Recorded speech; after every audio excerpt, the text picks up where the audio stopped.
legalizefreedom.com. Why are we here?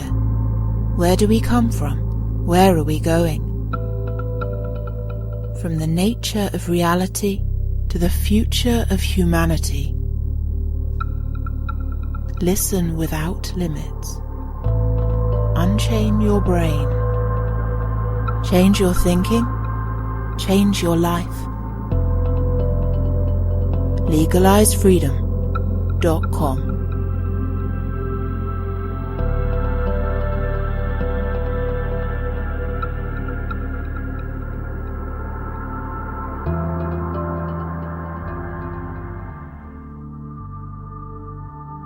Greetings and welcome once again to legalizefreedom.com. I'm your host Greg Moffat, and my guest today is Justin S. Grant, who joins us to discuss his book, Business and Spirituality, Secrets of Personal, Professional and Planetary Evolution.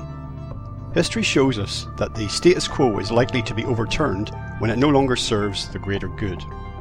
When yesterday's protective walls become today's oppressive prisons, group energy shatters the outworn forms.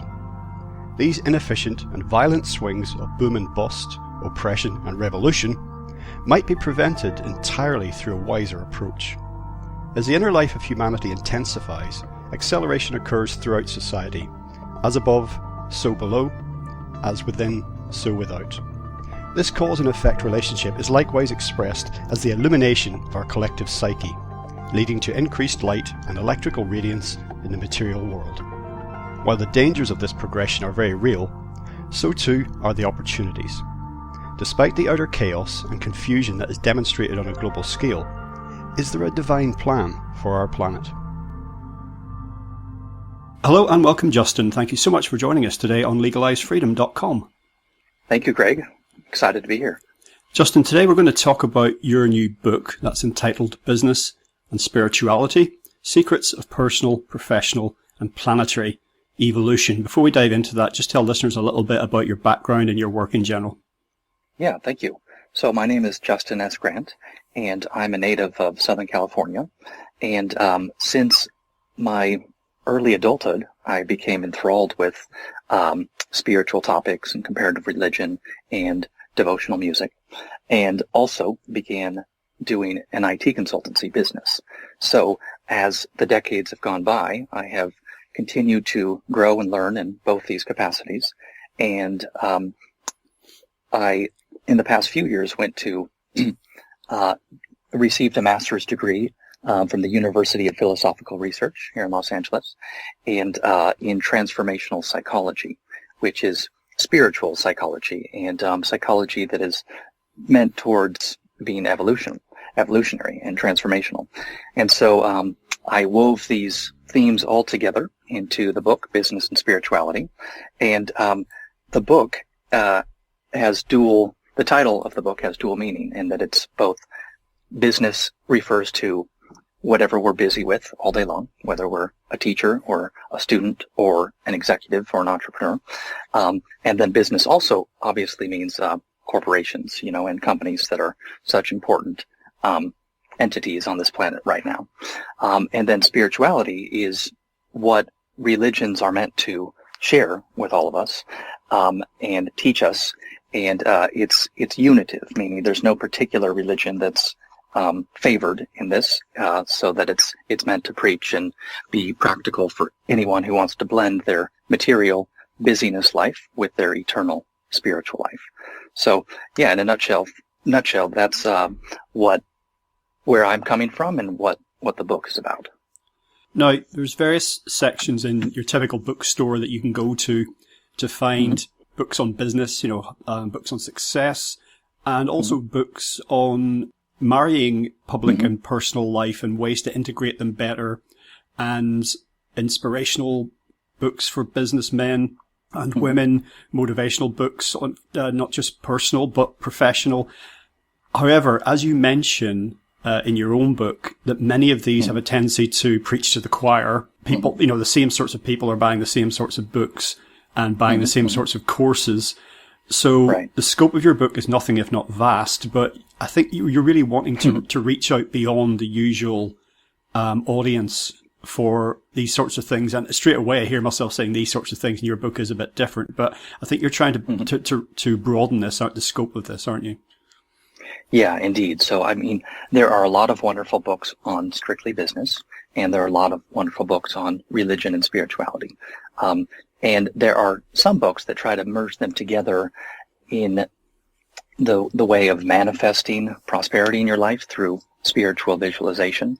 But this book is meant to be unique in that it's comprehensive, in that it covers ground as to what some of these universal spiritual teachings are, and then really talks about practical ways as to how we can integrate them into our daily life, our busyness, regardless of what we're doing, whether it's at a traditional workplace or even in the home or in some sort of nonprofit organization.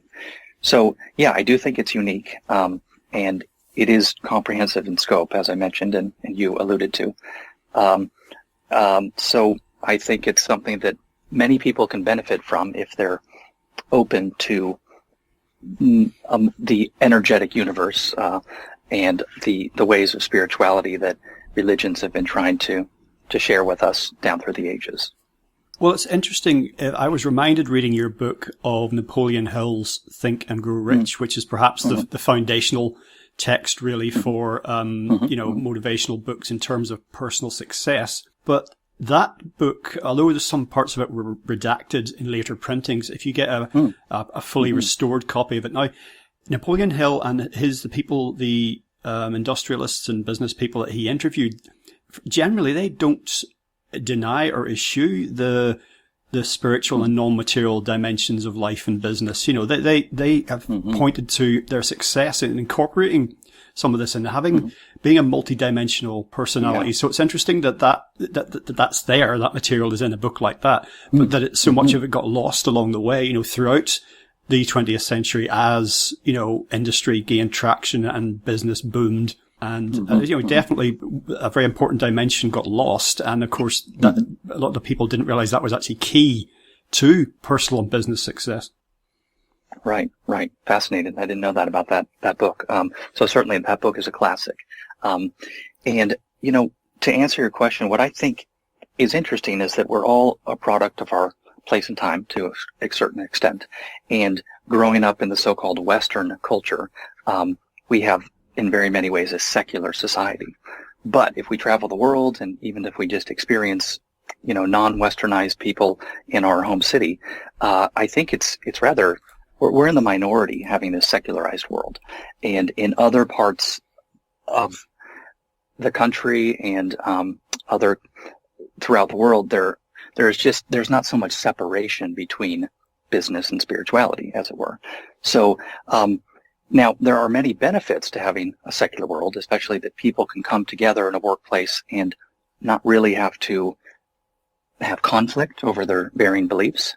But there are also detriments, and that's that I believe that we're all spiritual beings. And so if we spend 5 days a week, 40, 50, 60 hours a week, more or less ignoring our spiritual component, well, if that goes on for too long, people simply become to get sick and depressed and bored and lack vision. And all of that is disastrous to the bottom line of a business, right? Or, whatever you're busy with, even if it's not a business per se. So I think it's really important that we continue to build on the benefits of our more secular society and try to find ways that we can reintroduce the spiritual component into society in a way that's not bothersome or offensive to people of varying belief systems. So this book does explore how all of that could happen in depth, and if people are open-minded to it, I think they'll find a lot of value and interesting ideas as to how that could work. And what's interesting, and something I do talk about throughout the work, is that many Fortune 500 companies already have thriving meditation and yoga classes. And so this book just really builds on the idea that this doesn't have to be strange if people are doing it in group formation and if nothing's being forced on anyone. And if it's spiritual but not religious, so that, we don't have to have conflict over varying beliefs, and instead we just acknowledge that we're all spiritual beings living in a material world, and we need to not only need to, but we thrive when we blend these two different dimensions of ourselves together and bring it into our workplace, because really work is the primary part of what we do throughout our entire adult lives. So it's something is very much lost if we just ignore our essential spiritual component as we're dealing with our busyness and whatever it is that we think is important during our work week. Well, a lot of people I know, when they hear the expression spiritual but not religious, will roll their eyes because they can't separate the two. They see it as a meaningless statement, and a lot of people run from anything with the word spiritual attached to it because they associate it exclusively with religion. And I think that the negative impacts of organized religion over the ages as colours, I mean, it in many ways it gave rise to the scientific revolution and later the industrial revolution, which we all have benefited from, or most of us on the planet have benefited from, but we're also casualties of it as well. And I think the pendulum tends to swing too far in either direction in matters of materialism and spirituality, or science and spirituality. And I think what your book is addressing is the fact that we do have the spiritual dimension to our beings, and that has no religious connotations as such. Religion was just one set of systems for trying to interpret reality and understand the world. It's not some kind of fundamental any more than science is. Science is another way of trying to understand the world. And I think if your book's about anything, it's about synthesis. That philosophy, religion, science, these are all aspects of our quest for meaning and understanding. And it isn't a case of either or. It's also and. If you say, when you integrate these things, then you get more rounded view of the world and a more rounded human being. And I think that's actually the direction of travel. I'm pleased to say a lot of shows I've done over the years have covered convergence of science and, for want of a better word, of spirituality. So I think that's the direction things are moving in. So I think, your book's definitely not only riding a wave, but helping to give impetus to that. Wonderful. Yeah, there's a lot of great points in what you just said, Greg. And so, you started out with the fact that many people don't appreciate the term spiritual but not religious. So to address that, indeed, spirituality and religion are intertwined. There's no tiptoeing around that. And organized religion is responsible for all sorts of horrors throughout human history and, in present day times too. But what I discussed just in the introductory pages of the book, and how I would answer that, is that in our more scientific age that we're living through now, we have the perhaps most famous equation, E equals mc squared. Energy equals mass times the speed of light squared. So this essentially is saying that the entire material universe that we live in is actually all made of energy. And that's really just identical what religions have been saying throughout the ages, which is that this material world that we live in is all made of spirit. Religions called it spirit and didn't have an equation for it. Science calls it energy and has formed an equation for it. But really, they're saying the same thing, just in different directions. Once again, we are spiritual beings living in a material world and physical bodies, and it's imperative that we don't totally separate these things, especially with regard to whatever we do for work throughout most of our adulthood. And then to speak to the other point, which is that people have been disgusted with what organized religion has done throughout the ages. Again, I would pretty much agree with all of those criticisms. But human beings are both social beings and spiritual beings. And when you put those two elements together, you get organized religion, or something similar. So there's just really no avoiding it, in spite of the obvious imperfections that organized religion does exhibit. So the term spiritual but not religious is kind of an outgrowth of theosophy, which is 150 years old and or so, depending on how you want to track the history of it. And theo means God, and osophy means study of, or wisdom, excuse me. So theosophy is God wisdom, And that has given rise to this term spiritual, but not religious, because as humanity globalizes and becomes more intertwined than ever before throughout human history, we need to continue to evolve our spiritual and religious beliefs in ways that are more unitive and less tribal, as may have been appropriate in past times when human beings just weren't nearly as, just didn't have the same sort of unity that we're approaching now. And then the final point I would make, in something I mentioned in the book, is that while the criticisms of organized religion are pretty much all valid, not only is organized religion in some form unavoidable for the reasons that I stated, but also, if we stop and think about it, every weapon of war was created by science, right? I mean, religions don't create swords or bombs, right? That's created in what can roughly be called the scientific sphere of human activity. So, if people want to do away with religion because of all the valid criticisms, well, if we apply that logic to science, because, pretty much everyone can agree that war is hell on earth, and if science is responsible for all of the weapons of war, well, what if somebody came along and said, we just need to get rid of science, and then we'd have more harmony on this planet? So, of course, that would be a ridiculous statement, a throwing the baby out with the bathwater, so to speak. So we sensible people would not suggest that for science, considering what the horrors that it too has brought to our planet. And so I think it's unfair to try to dismiss organized religion outright for the same reason, and following up with that analogy.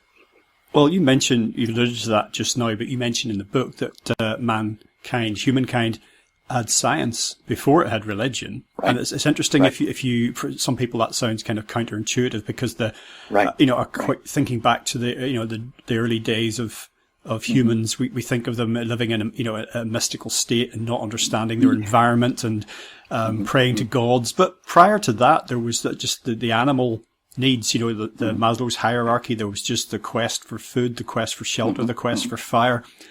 But at some point, as those basic needs were met, then humans began to seek meaning and interpret the world in ways that we might call religious or spiritual. So the raw science predated that. It was when humans had got past those basic survival needs that was able to then, consciousness expanded into, okay, why are we here? What does this mean?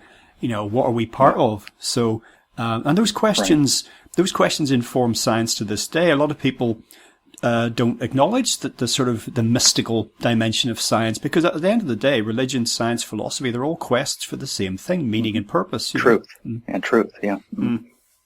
Yeah, indeed. I do mention that in the book. I mean, from the first time a caveman picked up a rock or a club, that was proto-science, really. And in all likelihood, that happened before that same caveman or cavewoman started dreaming about what is the meaning of life and who is my creator, right? So, even though we are living through this age of science, and there are all sorts of wonders and really miracles that science is bringing us, as it flourishes in this day and age, in a sense, science is the oldest search for truth and the oldest sphere of human activity, because it's so related to the material world and surviving in the material world. And then, yes, religion came along later, and then especially with the agricultural revolution, people finally discovered farming and were able to settle. And that's when modern civilization began.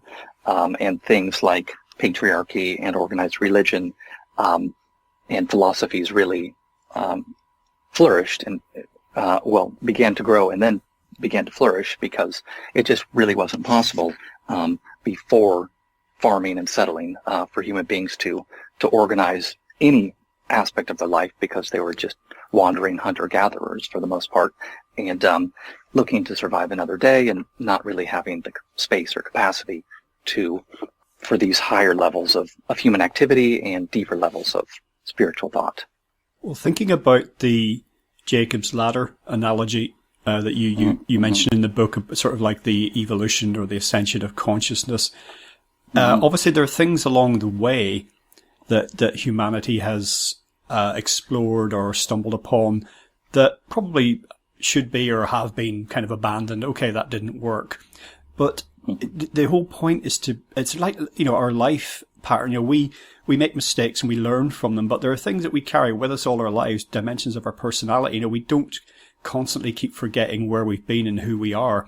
And taking that in the terms of the human journey, everything about the earliest days of the species wasn't bad. So we should be building and growing as we go along, not trying to exchange one, worldview, but completely abandoning, baby with bathwater, as you say. So in our current, scientific age, or since the scientific and industrial revolutions, we've discovered so much about life, the universe, and everything. So, but we don't need to let go of everything prior to that, because we learnt something there as well. So, and as we continue to move forward, we shouldn't be, returning to some anti-scientific age. We should be integrating what we learn along the way and keeping what works and letting go of what doesn't serve us anymore.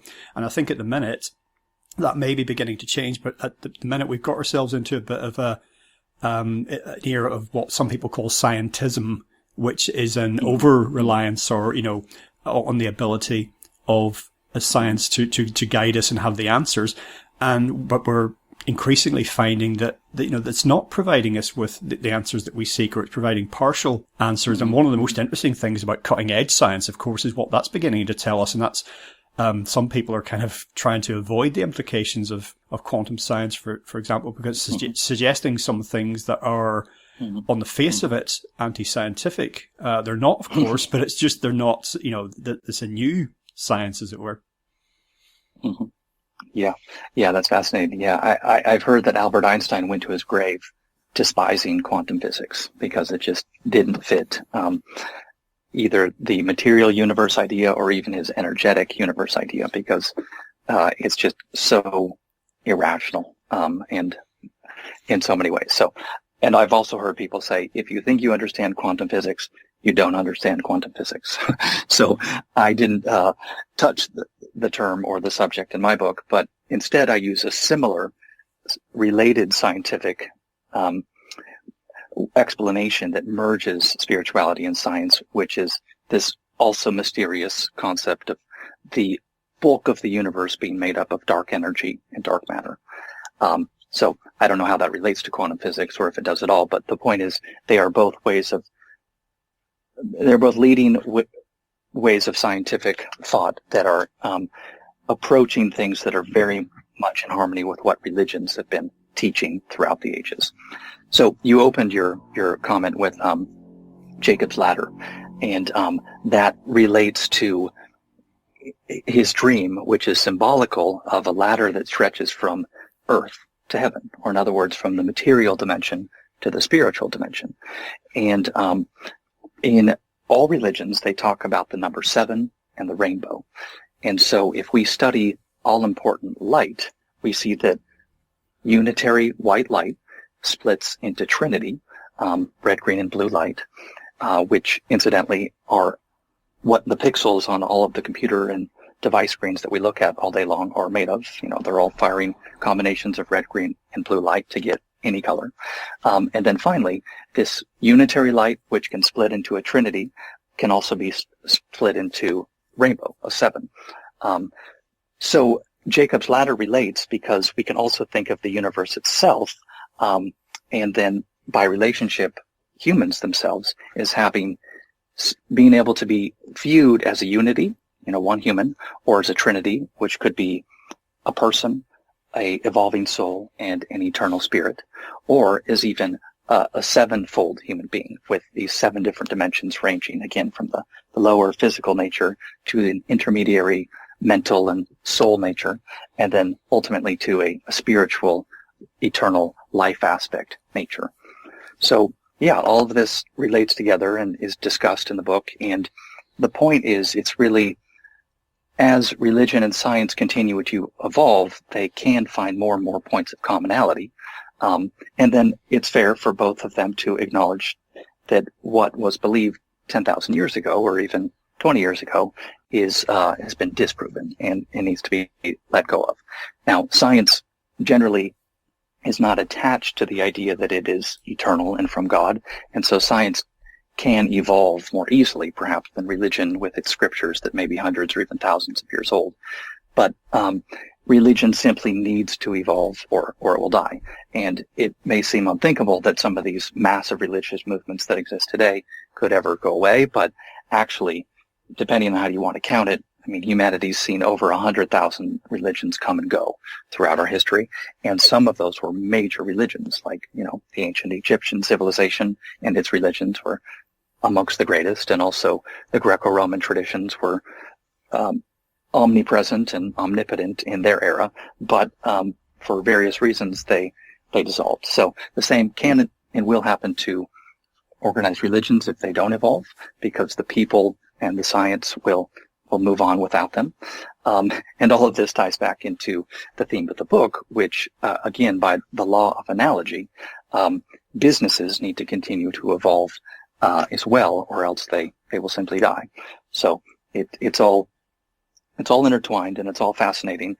And if we keep an open mind, and if we don't allow ourselves bias in any particular direction, saying, well, I get truth from science or I get truth from religion. Well, if we embrace philosophy, religion, and science, we just have a better chance of getting near to truth. And of course, truth is an infinite and ephemeral concept, but for seekers of the truth, it's best, I believe, if we do not limit ourselves to any particular path, and we're open to brilliance and wisdom coming from any direction and any source. Well, yeah, I mean, that's put a thought in my mind. Why, for example, would you rely on one of your senses to navigate your way in the world? Why would you say, I'm going to make my way through life with just my sense of smell? That'll tell you something about the world and about reality, but you're going to be severely handicapped. Why would you just even rely on your sight? Everyone knows, that it's, someone who's has lost one of their senses, or someone who's never had one, for example, someone who's born blind. We understand that they're getting a partial picture, as we all are, but they're getting an even more partial picture of the world around them. So the sort of three-pronged approach that philosophy, religion, science, and even religion, I can still feel people recoiling there. Let's just say that what we're referring to there is, non-material dimensions of reality and apprehension of that. Because again, we tend to think in terms of language, and that's why for some people, even the word religion is problematic. Some people, the word science is problematic, but it's like you can change people's perceptions of things just by changing the name of them. But yes, for anybody who wants a good dramatized example of a major world religion, arguably the major world religion, becoming bogged down in worldly affairs, I'd refer them to the movie The Godfather Part 3, which is set against a background of corruption in the Vatican over business deals. And a lot of people, I mentioned this in the context of the material and the spiritual and the synthesis that I mentioned earlier that your book is aiming for of these two worlds. Now, religions and churches and clerics and whatever, people of churches need to engage with the world. Otherwise, they're basically, they become hermetic or like monks, they're just completely withdraw. And there are ways to do that. Equally, we see that business that denies the spiritual dimension of life or of human beings is at best one-sided, at worst, extremely damaging. So another thing that I like about your book is bringing these two things together, the material and the spiritual, on all scales, from the corporate or, religious institution down to the personal. And this is something I believe that, you were referred to me by Mitch Horowitz. He's a former guest of mine, on the show here, and he writes a lot about New Thought, which, taps into Napoleon Hill's ideas, which I was talking about earlier. And what he is very much about is saying that it's not evil to engage in worldly matters, of worldly affairs. It is not evil to want anything material or to engage in the world, because as much as there is a spiritual dimension, and I think this is the thing that a lot of people struggle with, they think that if they want anything material, then this is somehow unspiritual and that they should deny that aspect of their desire. And that works both ways. But just this idea that we are, as much as there is a spiritual dimension to the universe, on that scale, right down to the individual human being, we've manifested here in this world. And for my money, to use that term, we're here to engage with it. If you see what I mean, that's what we're here to, in whatever way we see fit. But we're here to engage. If someone chooses to completely withdraw, then that's the role they have chosen. That concludes part 1 of our interview. Part 2 will be available soon in the subscribers area at legalizefreedom.com. legalizefreedom.com